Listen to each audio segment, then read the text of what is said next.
नमस्कार, मैं मनीष मिश्रा, आप देख रहे हैं रिसर्च न्यूज। इस वक्त हम कलेक्ट्रेट परिसर के सामने हैं और हमारे साथ यहाँ पर आप देख सकते हैं कि संविदा स्वास्थ्य कर्मचारी संघ का अनिश्चितकालीन धरना प्रदर्शन चल रहा है। इनकी क्या मांगें हैं और क्यों ये रीवा कलेक्ट्रेट के सामने धरने पर बैठे हुए हैं, इनसे जानेंगे। लेकिन इससे पहले आपको बता दें कि ये सभी संविदा स्वास्थ्य कर्मचारी हैं जो कई वर्षों से, कोई 5 वर्ष से, कोई 10 वर्ष से, कोई 20 वर्ष से लगातार राष्ट्रीय स्वास्थ्य मिशन मध्य प्रदेश में ये कार्य कर रहे हैं। लगभग पूरे प्रदेश की अगर बात की जाए तो समथिंग 40,000 के आसपास ये पूरे प्रदेश में संविदा स्वास्थ्य कर्मचारी हैं। विगत दिनों जो अपने मध्य प्रदेश के मुखिया हैं शिवराज सिंह चौहान जी ने, उन्होंने एक ट्वीट किया था और उस ट्वीट की कॉपी भी हमारे पास है। इसमें लिखा गया था इन्हीं संविदा कर्मचारियों के संबंध में कि संविदा की व्यवस्था न्यायपूर्ण है।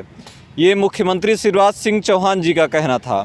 मैं शोषण की इस व्यवस्था को समाप्त करने के लिए संकल्पित हूँ। जैसा कि यहाँ पर बताया गया कि ये लगभग शायद 2018 के ट्वीट है। तो क्या अब संवेदनशीलता मुख्यमंत्री जी की समाप्त हो चुकी है? वो सत्ता में हैं और ये सड़क पे हैं। तो कैसे व्यवस्था चलेगी मुख्यमंत्री जी की, क्योंकि अब ये सड़क पर धरने पर बैठे हुए हैं, तो जो स्वास्थ्य व्यवस्था है ज़िले की या फिर पूरे प्रदेश की, उसको संभालेगा कौन? ये सबसे बड़ा प्रश्न चिन्ह खड़ा हो रहा है। तो हम इन्हीं लोगों से जानेंगे कि ये धरने पर क्यों बैठे हैं, उनकी मांगे क्या हैं। बताइए, क्या नाम है आपका? आशीष खरे। मैं पोषण पुनर्वास केंद्र में नई गढ़ी में पदस्थ हूँ। क्या किन मांगों को लेकर आप यहाँ पर प्रदर्शन में? हम लोगों की सबसे बड़ी मांग है कि हम लोगों को नियमित किया जाए। पिछले 15 साल से हम नौकरी कर रहे हैं और इसी तरह हम लोग, इतनी महंगाई बढ़ती जा रही है, हम लोगों की अनिश्चितता बनी हुई है। इसके पहले भी हम लोग कई बार हड़ताल कर चुके, लेकिन हम लोगों के साथ हर बार छल किया जाता है। पिछली बार मुख्यमंत्री जी ने और मंत्री जी ने खुद ही आकर के हम लोगों के साथ मंच में उन्होंने कमिटमेंट किया कि आप लोगों के साथ आपकी पेमेंट नहीं काटी जाएगी, पेमेंट काट दी गई। आपके साथ अनुबंध नहीं किया जाएगा, उस पर अनुबंध कराया गया और नियमित किया जाएगा। ये घोषणा हमारे मुख्यमंत्री जी ने ही की थी कि आपको नियमित के समकक्ष रखा जाएगा। जब तक नियमित नहीं होते तब तक 90% का आपको लाभ दिया जाएगा नियमित के विरुद्ध। वो सब भी नहीं मिल रहा है। तो हम लोग फिर इस बार सड़क पर आ गए हैं और पूरी उम्मीद है इस बार कि मुख्यमंत्री जी अपनी बात पर अडिग रहते हैं, अपनी बात पूरी करते हैं। तो इस बार भी हम लोगों की बातें मानी जाएगी। पहले नियमितीकरण, दूसरी क्या मांग है? जो हमारे साथी कई साथियों को हमारे निकाल दिया गया है, उनको फिर से वापसी की जाएगी। कई साथियों को आउटसोर्स में रखा गया है, तो उनको फिर से एनएचएम में शामिल किया जाएगा। बिल्कुल। कोरोना का वो दौर भी, उस दौर को देखे हैं जब आप स्वास्थ्य कर्मचारी के रूप में अस्पताल में सेवाएं दे रहे थे। कोरोना का दौर था और भयावह स्थिति थी, लोग घरों के अंदर थे, आप बाहर थे। उस स्थिति के बाद भी आपके साथ इस तरीके का व्यवहार, इस पर क्या कहना चाहेंगे? मेरा यही कहना है कि जब उस कोरोना काल का दौर सभी ने देखा है, पूरा देश प्रदेश दुनिया ने देखा है, उस मंजर में रोड तक में कुत्ते बिल्ली तक निकलना दुश्वार हो गया था, ठीक है। और जो परिजन के घर में आदमी कोरोना पीड़ित हो गया था, उसको उसी घर के लोग ही उसको छूने से तिरस्कार कर रहे थे। बॉडियों को ऐसे व्यवस्थित फेंक दिया जाता था लावारिस की तरह। लेकिन उस दौर में भी जितने भी प्रदेश के स्वास्थ्य कर्मचारी हैं, हम लोगों ने कंधा से कंधा मिलाकर पूरी सेवाएं दी, हॉस्पिटल में दिन रात एक कर दिया। लेकिन आज दिनांक तक मुख्यमंत्री जी ने 5 जून 2018 की जो नीति थी कि रेगुलर कर्मचारियों का 100% का 90% जो भी वेतनमान बनेगा इन कर्मचारियों को दिया जाएगा, जब तक नियमितीकरण इनका नहीं कर दिया जाता। एक व्यवस्था बनाई जाएगी। लेकिन आज दिनांक तक मुख्यमंत्री जी ने और लोक स्वास्थ्य मंत्री ने लेकिन इसमें संज्ञान नहीं लिया, हम लोगों का नियमितीकरण नहीं किया। और विभाग में किया भी गया है, आपका युवा विभाग, महिला बाल विकास को इत्यादि को दिया भी गया है।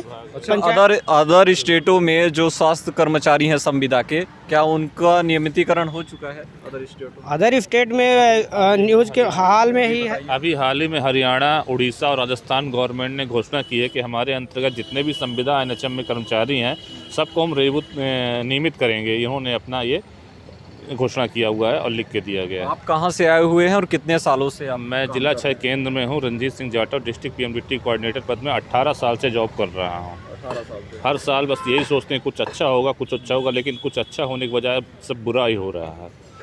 वेतन क्या आपको संतोषजनक मिल रहा है अभी? वेतन इतना महंगाई के दौर में हम उसको व्यवस्थित नहीं कर पा रहे हैं, अपना परिवार को चलाना बड़ा मुश्किल हो रहा है। इस महंगाई में हर चीज़ बढ़ रहे हैं, जहाँ देखिए टैक्स बढ़ रहा है, स्कूलों की फ़ीस बढ़ रही है, यहाँ तक कि जो पंचर 10 रुपये में बनता है आज 50 रुपये में बन रहा है, लेकिन हमारा वेतन जस का तस बना हुआ है। अगर उस महंगाई के हिसाब से हमारा वेतन भी बढ़ाया जाए तो कुछ हम कहेंगे कि हाँ संतोषजनक है, लेकिन हमारे इसी के साथ में हमारा फ्यूचर भी अंधकार में पड़ा हुआ है। यहाँ पर कितने ब्लॉकों के कहाँ से लोग रीवा जिले के 11 ब्लॉक से हैं। समथिंग कितने लोग होंगे संविदा में? समथिंग 900 साढ़े 900 हैं। अच्छा, तो आपकी यही 2 मांगे हैं जिसको पूरा करने के लिए हमारी पहली मांग और आखिरी मांग माने तो सिर्फ एक और एक है, वो है नियमितीकरण। इसके अलावा हमें कुछ नहीं चाहिए। और लोगों से यहाँ पर चर्चा करते हैं। क्या नाम है आपका? मेरा नाम है प्रीति गौतम। आप क्या कहना चाहेंगी? मुख्यमंत्री जी ने पहले 2-3 साल पहले ट्वीट कर दिया था कि नियमितीकरण किया जाएगा, संवेदनशीलता आपके साथ है। अब कहाँ है संवेदनशीलता उनकी? हमारे साथ कोई संवेदनशील नहीं किया गया, इसलिए कि जब हमको मुख्यमंत्री जी द्वारा बोला गया था, आज दिनांक तक हमको ना तो 90% मिला, ना तो नियमितीकरण मिला। तो हमको क्या, हमारा क्या मुख्यमंत्री जी बोल रहे हैं, हमारा क्या भविष्य बना रहे हैं? हम अपने बच्चों का अच्छे से पालन पोषण नहीं कर पा रहे हैं, ना तो उनको कोई शिक्षा दे पा रहे हैं, कुछ भी नहीं कर पा रहे हैं। हम अपने वेतन से अपना घर परिवार नहीं चला पा रहे हैं, तो हम किस चीज़ का, हमको रोड में खड़ा कर रहे हैं कि हमको अच्छे से पालन पोषण के लिए दे रहे हैं, या कि 90% दे रहे हैं, या कि रेगुलर करने के लिए दे रहे हैं?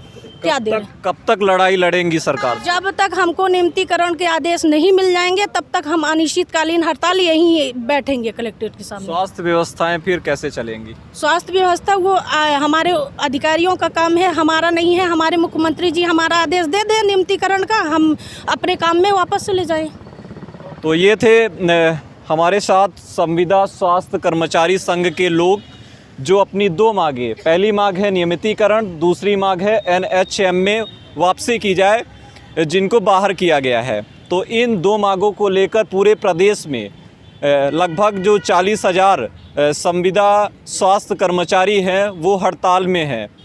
और देखना ये होगा कि अब मुख्यमंत्री शिवराज सिंह चौहान की क्या संवेदनशीलता इनके साथ आती है या नहीं, क्योंकि वो सत्ता में है और सत्ता में जब नहीं थे तब उन्होंने ऐसा ट्वीट किया था। तो सत्ता में थे, चलिए सत्ता में थे। तो हमने आपको ये पूरी रिपोर्ट दिखाई, और इनके साथ जो अभी वर्तमान में जो संविदा कर्मचारियों को वेतन मिल रहा है वो भी कोई संतोषजनक नहीं है इस महंगाई के दौर में। तो कब तक इनकी मांगें पूरी होंगी ये देखना अभी बाकी है। तो लगातार रिसर्च न्यूज़ देखते रहिए। तब तक के लिए धन्यवाद, नमस्कार।